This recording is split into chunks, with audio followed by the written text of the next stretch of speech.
ಪ್ರತಿಯೊಂದು ದಿನ ದುನಿಯಾ ನಿಮ್ಮ ಮುಂದೆ ಒಂದೊಂದು ಹೊಸ ವಿಷಯಗಳನ್ನು ಇಡ್ತಾ ಇದೆ. ಇವತ್ತು ಕೂಡ ಒಂದು ಹೊಸ ವಿಷಯ ಇದೆ. ಇತ್ತೀಚಿನ ಅಪರಾಧ ಜಗತ್ತನ್ನು ನೋಡಿದಾಗ ಅದರಲ್ಲಿ ಮಹಿಳಾ ಅಪರಾಧಿಗಳೇ ಜಾಸ್ತಿ ಕಾಣಿಸ್ತಾ ಇದ್ದಾರೆ. ಅದರಲ್ಲಿ ಮುಖ್ಯವಾಗಿ ಅನೈತಿಕ ಸಂಬಂಧಕ್ಕೋಸ್ಕರ ತಮ್ಮ ಜೀವನನೇ ಪಣಕ್ಕಿಡುವಂತಹ ಎಷ್ಟೋ ಪ್ರಕರಣಗಳು ನಮ್ಮ ಮುಂದೆ ನಡೀತಾ ಇದೆ. ಹಾಗಾದರೆ ಯಾಕೆ ಈ ರೀತಿ ವ್ಯಕ್ತಿತ್ವ ಮಹಿಳೆಯರಲ್ಲಿ ಬೆಳೀತಾ ಇದೆ ಅಂತ ನೋಡಿದಾಗ ಗೊತ್ತಾಗಿತ್ತು ಒಂದು ಸತ್ಯ. ಮಹಿಳೆಯರಲ್ಲಿ ನಿಂಫೋಮೇನಿಯಾ ಅನ್ನೋ ಒಂದು ರೋಗ ಕಾಣಿಸ್ಕೊಳ್ಳುತ್ತೆ ಅಂತ. ಹಾಗಾದರೆ ಈ ನಿಂಫೋಮೇನಿಯಾ ಅಂದರೆ ಏನು, ಯಾಕೆ ಈ ರೀತಿಯ ರೋಗ ಬರುತ್ತೆ, ಎಲ್ಲದರ ಬಗ್ಗೆ ಇವತ್ತಿನ ದುನಿಯಾ ವಿಶೇಷದಲ್ಲಿ ಚರ್ಚೆ ಮಾಡೋಣ. ಅದೇ ಜೊತೆಗೆ ನಿಂಫೋಮೇನಿಯಾ ಎಳೆಯನ್ನೇ ಇಟ್ಕೊಂಡು ಒಂದು ಚಿತ್ರ ತಯಾರಾಗ್ತಾ ಇದೆ, ಇದ್ರ ಬಗ್ಗೆನೂ ಮಾತಾಡೋಣ. ಇದೇ ಈ ಹೊತ್ತಿನ ದುನಿಯಾ ವಿಶೇಷ. ಕೊಟ್ಲಲ್ಲಪ್ಪೋ ಕೈ.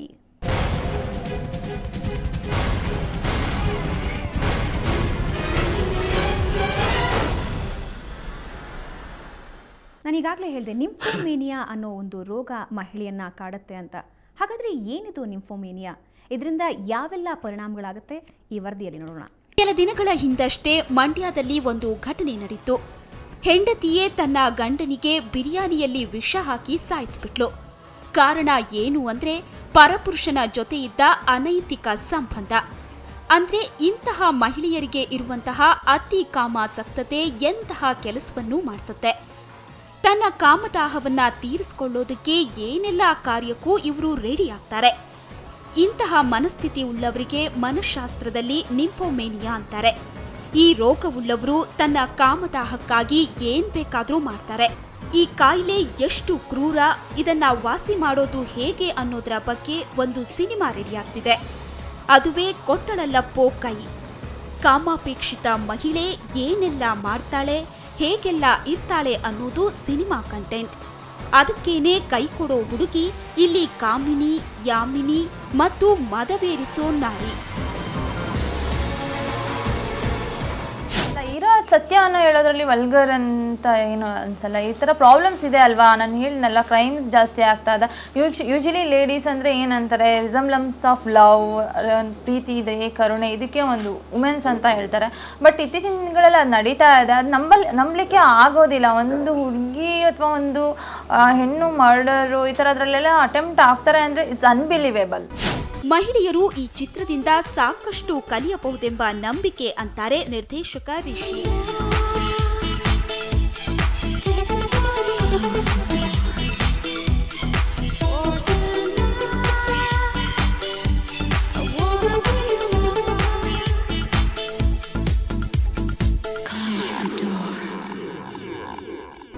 ಯಾವ ಹೆಣ್ಣಲ್ಲಿ ಹೆಚ್ಚು ಕಾಮದ ಬಗ್ಗೆ ಆಸಕ್ತಿ ಇರುತ್ತೆ ಅಂತ ಒಂದು ಹುಡುಗಿನ ನಿಂಫೋಮೇನಿಯಾ ಗರ್ಲ್ ಆರ್ ನಿಂಫೋಮೇನಿಯಾ ವುಮನ್ ಅಂತ ಹೇಳ್ತಾರೆ.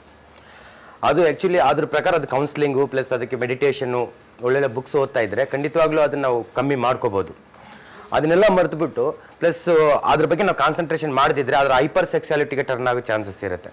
ಆ ಹೈಪರ್ ಸೆಕ್ಸುಯಾಲಿಟಿಗೆ ಟರ್ನ್ ಆದಾಗ ಆ ಹುಡುಗಿ ಏನು ಮಾಡ್ತಾಳೆ ಅನ್ನೋದು ಖಂಡಿತವಾಗ್ಲೂ ಅವಳಿಗೆ ಗೊತ್ತಿರಲ್ಲ. ನಿಂಫೋಮೇನಿಯಾ ಪೀಡಿತ ಹೆಣ್ಣು ಸಿಕ್ಕಾಪಟ್ಟೆ ಪೊಸೆಸಿವ್, ಅಷ್ಟೇ ವಿಕೃತ, ಅಷ್ಟೇ ಪವಿತ್ರ ಪ್ರೇಮಿ.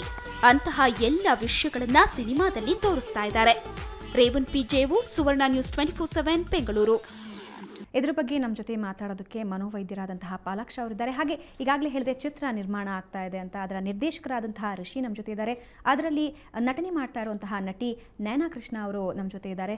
ಸೊ 3 ಜನಕ್ಕೆ ಕಾರ್ಯಕ್ರಮಕ್ಕೆ ಸ್ವಾಗತ. ಸೊ ರಿಷಿ ಅವರೇ, ನಿಮ್ಮನ್ನೇ ಮೊದಲಿಗೆ ಕೇಳ್ತೀನಿ, ಅಂದರೆ ಈ ರೀತಿ ಒಂದು ಎಳೆಯನ್ನು ಇಟ್ಕೊಂಡು ಫಿಲ್ಮ್ ಮಾಡಬೇಕು ಅಂತ ಯಾಕೆ ಅನ್ನಿಸ್ತು? ಆ್ಯಕ್ಚುಲಿ ನಮ್ಮ ಸಿನಿಮಾದಲ್ಲಿ ನಾಯಕಿ ಒಂದು ಹಂತದಲ್ಲಿ ತುಂಬ ಕ್ರೂರಿ ಆಗ್ತಾಳೆ. ಆ ಕ್ರೂರಿ ಆಗೋದಕ್ಕೆ ಏನಾದರೂ ಒಂದು ರೀಸನ್ ಬೇಕು. ನಾವು ಅದನ್ನು ಹುಡ್ಕೊಂಡು ಹೋದಾಗ ನಮ್ಗೆ ಅನಿಸಿದ್ದು, ನಮಗೆ ಪ್ಲಸ್ ಸಿಕ್ಕಿದ್ದು ಈ ನಿಂಫೋಮೇನಿಯಾ. ನಾವೇನೋ ಒಂದು ಸ್ಟ್ರಾಂಗ್ ರೀಸನ್ ಕೊಡಬೇಕಾಗಿತ್ತು. ಇವಾಗ ಎಕ್ಸಾಂಪಲ್ಲು, ಒಂದು ಹುಡುಗ ಒಂದು 50 ಜನ ಕೊಡಿತಾನೆ ಅಂದರೆ ಯಾರು ನಂಬ್ದಿರೋ ಅಂಥ ವಿಷಯ. ಒಂದು 10 ಜನ ಕೊಡಿತಾನೆ ಅಂತಂದ್ರೂ ನಂಬೋಕ್ಕಾಗಲ್ಲ. ಆದರೆ ನಾವು 10 ಜನ ಹೊಡೆಯುವಂಥ ವಿಷಯನ ಇದರಲ್ಲಿ ತೋರಿಸ್ತಾ ಇದ್ದೀವಿ.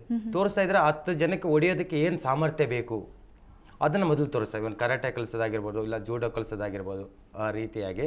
ಅದೇ ರೀತಿ ನಮ್ಮ ಸಿನಿಮಾದಲ್ಲಿ ಆ ಹೆಣ್ಣು ತುಂಬ ಕ್ರೂರಿ ಆಗ್ತಾಳೆ. ಆ ಕ್ರೂರಿಗೆ ಏನು ರೀಸನ್ ಕೊಡಬೇಕು ಅಂದಾಗ ನಮ್ಗೆ ರೀಸನ್ ಸಿಕ್ಕಿದ್ದು ನಿಂಫೋಮೇನಿಯಾ. ಅದು ತುಂಬ ಆಪ್ಟ್ ಆಯಿತು ನಮ್ಮ ಸಬ್ಜೆಕ್ಟ್ಗೆ.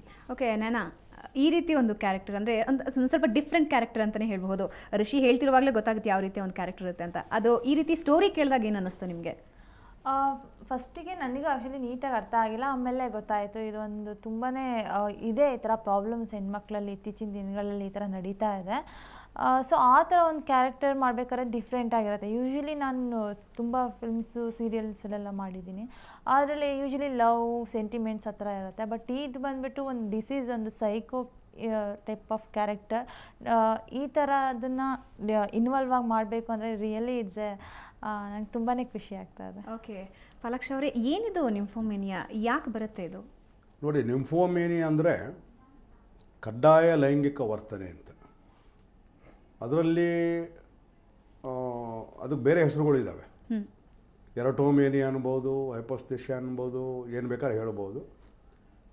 ಭಾಳ ಜನಕ್ಕೆ ಅರ್ಥವಾಗ್ತಕ್ಕಂಥ ಶಬ್ದವನ್ನು ಉಪಯೋಗಿಸ್ಬೇಕು ಅನ್ನೋದು ಇದು ಸೆಕ್ಷುವಲ್ ಅಡಿಕ್ಷನ್ ಅಂತ. ಓಕೆ, ಇದು ಮದ್ಯಪಾನಗಳು ಮದ್ಯಕ್ಕೆ ಅಡಿಕ್ಟ್ ಆದಾಗೆ ಸೆಕ್ಸ್ ಕೂಡ ಅಡಿಕ್ಟ್ ಆಗ್ತಾರೆ ಅಂತ. ಇದರಲ್ಲಿ ಯಾತಕ್ಕೆ ಇದು ಬರುತ್ತೆ ಅಂತಂದು ಇದುವರೆಗೂ ಖಚಿತವಾಗಿ ಇದುವರೆಗೂ ಯಾರಿಗೂ ಗೊತ್ತಿಲ್ಲ. ಆದರೆ ಇದರಲ್ಲಿ ಏನಾಗ್ತದೆ ಮುಖ್ಯವಾಗಿ ಅಂತಂದರೆ, ಕೆಲವರು ಮೇನಿಯಾ ರೋಗಿಗಳು ಇರ್ತಾರೆ. ಮೇನಿಯಾ ಅಂದರೆ ಅವರಿಗೆ ಭಾಳ ಫ್ಯಾಷನಾಗಿಲ್ಲಿರಬೇಕು ಅಂತ. ಇವಾಗ ನನ್ನಂಥ ವಯಸ್ಸಿನರು ಕೂಡ ಒಂದು ವಿಗ್ ಹಾಕಿ ಒಳ್ಳೆ ಉಂಗುರ ಗಿಂಗ್ರ ಹಾಕಿ ಭಾಳ ಫ್ಯಾಷನಬಲ್ ಆಗಿರಬೇಕು ಅಂತ ಆಗಬಹುದು. ಇದಕ್ಕೆ ಮಾಡ್ಬೋದು, ಅವ್ರು ಆಗೋ ಅನಿಸೋದಾರೆ ಮಾಡ್ತಾನೆ.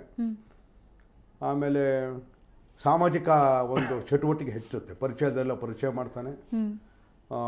ಮತ್ತು ಒಂದು ನನ್ನ ಅದ್ಭುತವಾದ ಶಕ್ತಿ ಇದೆ, ದೇವ್ರಂತ ನಾನೇ, ನಾನು ಏನು ಬೇಕಾದ್ರೂ ಮಾಡಬಲ್ಲೆ, ಭಾರತ ದೇಶದ ಪ್ರಧಾನಿ ಆಗಬಲ್ಲೆ, ಅಧ್ಯಕ್ಷನಾಗೇ ಆಗ್ತೀನಿ, ಅಥವಾ ನಾನು ಅಧ್ಯಕ್ಷ ಅಂತವ್ರು ಅನ್ಬೋದು. ಈ ರೀತಿ ಅವ್ರ ಚಟುವಟಿಕೆ ಹೆಚ್ಚಾದಾಗ, ಮಾನಸಿಕ ಮತ್ತು ದೈಹಿಕ ಚಟುವಟಿಕೆ, ಲೈಂಗಿಕ ಆಸಕ್ತಿನೂ ಹೆಚ್ಚಾಗುತ್ತೆ. ಲೈಂಗಿಕ ಆಸಕ್ತಿ ಹೆಚ್ಚಾದಾಗ ಇವರು ಹಲವಾರು ಜನಗಳ ವ್ಯಕ್ತಿಗಳ ಜೊತೆಗೆ ಲೈಂಗಿಕ ಸಂಪರ್ಕವನ್ನು ಇಟ್ಕೋಬಹುದು. ಒಂದು. ಓಕೆ. ಎರಡನೇದೇನು ಅಂತಂದರೆ, ಇದರಲ್ಲಿ ಮುಖ್ಯವಾಗಿ ನಾವು ಗಮನಿಸಬೇಕಾಗಿರೋದು ಏನು ಅಂದರೆ, ಇದರ ಲೈಂಗಿಕ ತೃಪ್ತಿ ಬಗ್ಗೆ ಒಂದು ವ್ಯಕ್ತಿಗೆ ಆಸಕ್ತಿ ಇರಲ್ಲ. ಲೈಂಗಿಕ ತೃಪ್ತಿ ಬೇಕಿಲ್ಲ ಅವನಿಗೆ ಅಥವಾ ಅವಳಿಗೆ. ಈ ಲೈಂಗಿಕ ಸಂಪರ್ಕಕ್ಕಿಂತ ಮುಂಚೆ ವ್ಯಕ್ತಿಗೆ ಅತಿಯಾದ ಮಾನಸಿಕ ಒತ್ತಡ ಆಗುತ್ತೆ.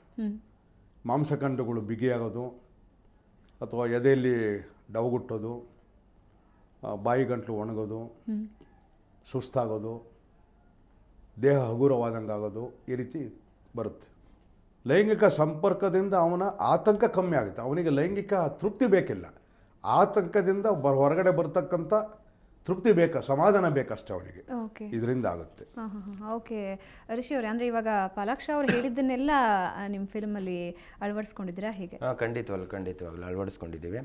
ಇದರಲ್ಲಿ ಯಾವ ರೀತಿ ಅಳವಡಿಸ್ಕೊಂಡಿದ್ದೀವಿ ಅಂದರೆ, ಅವ್ನು ಲವರ್ ಬೇಕು ಅನಿಸುತ್ತೆ ಅವಳಿಗೆ, ಆದರೆ ಅವನು ತುಂಬ ಸಿನ್ಸಿಯರಾಗಿ ಲವ್ ಮಾಡ್ತಾ ಇರ್ತಾನೆ ಅವಳನ್ನ.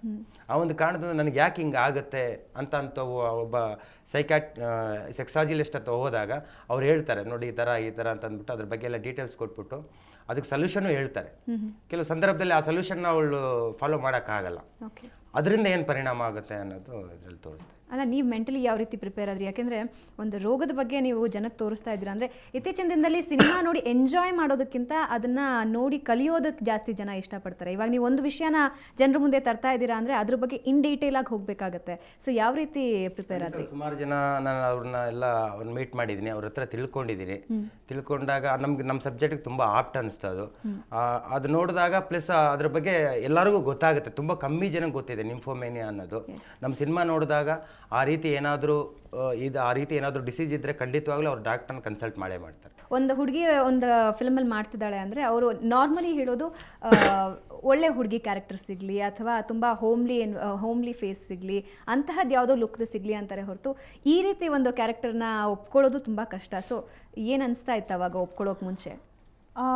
ನೀವು ಹೇಳಿದ್ದು ನಿಜ. ಬಟ್ ಎಷ್ಟೋ ದೊಡ್ಡ ಹೀರೋಯಿನ್ಸ್ ಇವಾಗ ಪ್ರಾಸ್ಟಿಟ್ಯೂಟ್ ಕ್ಯಾರೆಕ್ಟರ್ಸು ಆ ಥರದ್ರಲ್ಲೆಲ್ಲ ಮಾಡಿದ್ದಾರೆ, ತುಂಬ ಚಾಲೆಂಜಿಂಗ್ ಆಗಿ ತಗೊಂಡು ಮಾಡಿದ್ದಾರೆ.